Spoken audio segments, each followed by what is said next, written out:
Welcome to the Whiskey Vault. I'm Daniel. I am Rex. Another comparison you said. Well, so this is Wyoming whiskey. Yeah. This is their one that they call Hole in the Wall. Should we just call this the Whiskey Flavor Drift channel? Yeah. Okay. No, this isn't actually not flavor drift. Not a flavor drift. drift. This is just, okay. I want to compare their special edition. This is like only 6 barrels. Okay. They blended specifically for this release. Okay. 5 years old. Okay. I want to compare it to their just normal, like, here's Wyoming whiskey. Yeah. So here's what happens when you, Nancy was involved in working with these guys. When she's picking like smaller barrel selections, she gets to pick a lot more specifically. Nancy Fraley. And they get to choose more specifically the flavor direction they're looking for. The consultant to many distilleries. When they do a big drop of whiskey and there's a lot more barrels, then you're aiming more towards the middle of what Wyoming whiskey classically does with their bourbon, right? Now this also happens to be the age, 5 years, of the barrel that we bought from them. Okay. And so I'm also interested in the memory of that. That was a nice barrel. I really liked that barrel. That was one of our first barrels. Yeah, it's really good.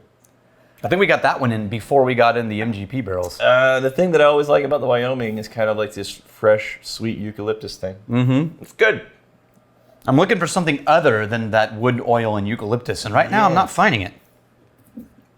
There's slight herbal notes in there. It's ringing in at 49.5, so it's not that low. By the way, this is a gift from Dalton Van Pelt, Magnificent Bastard. Dalton Van Pelt, you magnificent bastard!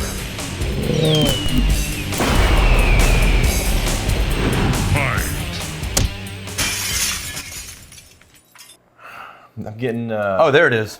Dark. It's just a wood nice, char honey on the palate. I like Wyoming whiskey. Me too. It's a good whiskey. You know what's weird is Wyoming whiskey has a lot of the rye notes of ryes that I like while not being a big rye guy.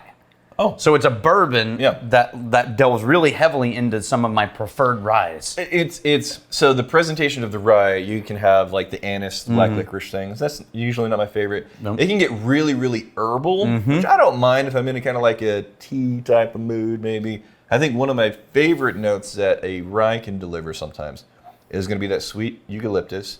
And then this also balances against that that bright, fresh eucalyptus note with like this nice fruitiness. Yeah, and this does that. Yeah. Fruity, now, fresh. This is eucalyptus. Their classic small batch 88 proof bourbon. Okay. So if you can get Wyoming whiskey in your area, you can get this one.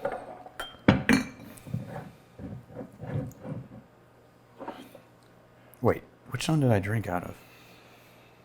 Okay. All right, I'm actually seeing a little bit of a difference. Yeah. There is It's a much darker notes in this one.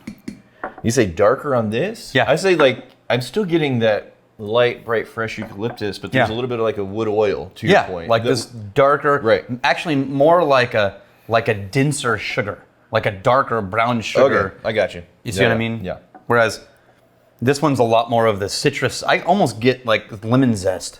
And it's just a little bit more soft around the edges on that second one you poured. Oh, taste it. You get there's where you get the soft herbal tea, herbal black tea.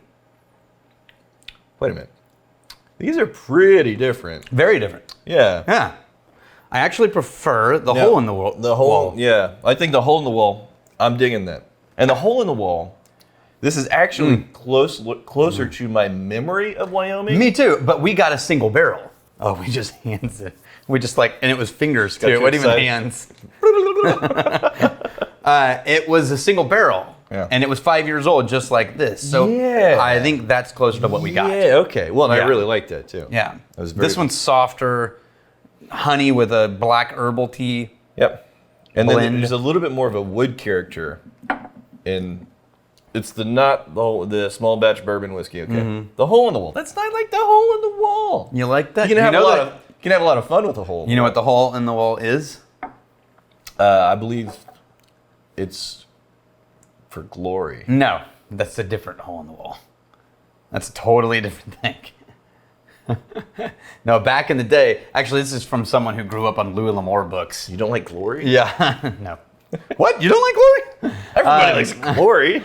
No, there's this one spot in Wyoming where the mountain range sort of cracks and leaves an easy pass into all of these canyons and mountains. And it was an escape route sounds like an elaborate euphemism, Daniel. No, it was an escape route for like outlaws, where they could head straight out to Wyoming. They could make it through there, and then once they made it through into the canyons, no one could find them. So it was a well-known outlaw hangout location. Disappeared into the canyons. It's fine. Lost you in the canyons. Guess I tried to let you know. All right. I'm just going to stop because I'm thinking of the parents whose kids have them watch this channel with them. Why? It's a terrible idea. I'll behave somewhat on this channel. Try, but make no promises. Yeah. I prefer the 5. Oh, boy. It's so good. All right. Yeah. Bing. It's got the bing. You like the bing? Yeah. It's got the bing. I prefer chrome. Nerd joke. It's either Ask Jeeves or nothing. Ryan Hutchins. I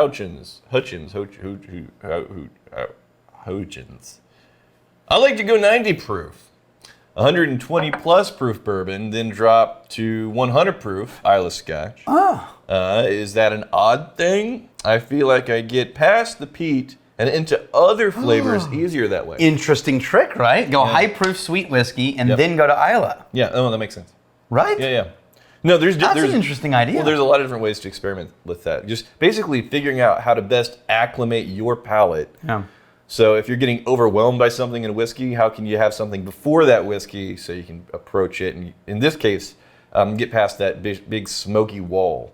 Rex likes to do 190 proof shots of our vodka and then start drinking Isla Scotch. Well, here's the thing. It's not 190 proof shots.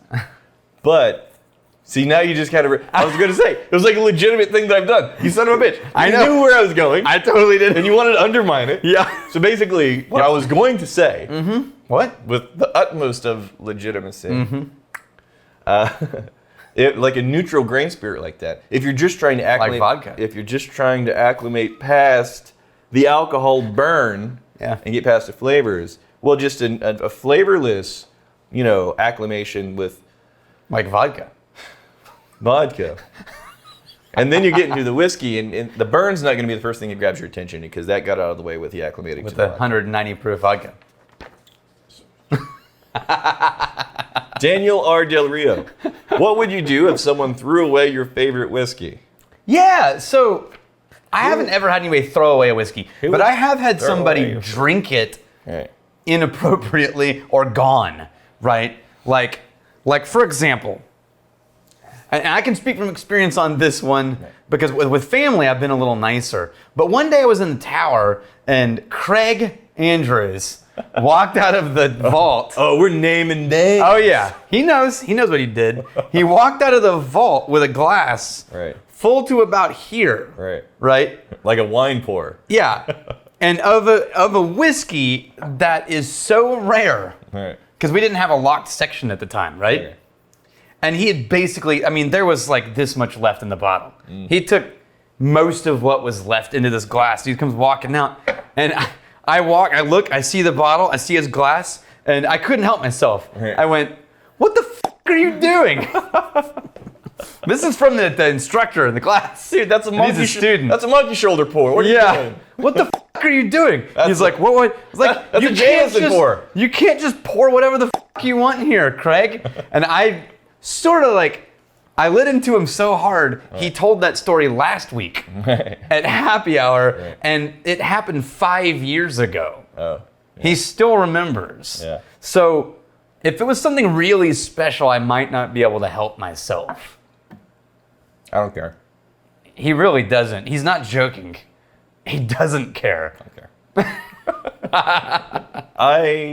I often forget about the Wyoming whiskey. Yeah. Because there's so many options. You know why? Because I think we were so familiar with it for so long. Yeah. Just like Monkey Shoulder. We sort of we moved on. Yep. And You're wanting to explore new things. Yeah. But anytime I get reintroduced, it's like, oh yeah, I really like this whiskey. Yeah, me too. All right. Here's dividing, stealing, and drinking. If you fight me, you fight for a If you friend. steal, may you steal your liver side. And if you drink, may you drink with us. The bottle lord. The bottle lord. You got Jordan Balderas, the bottle lord.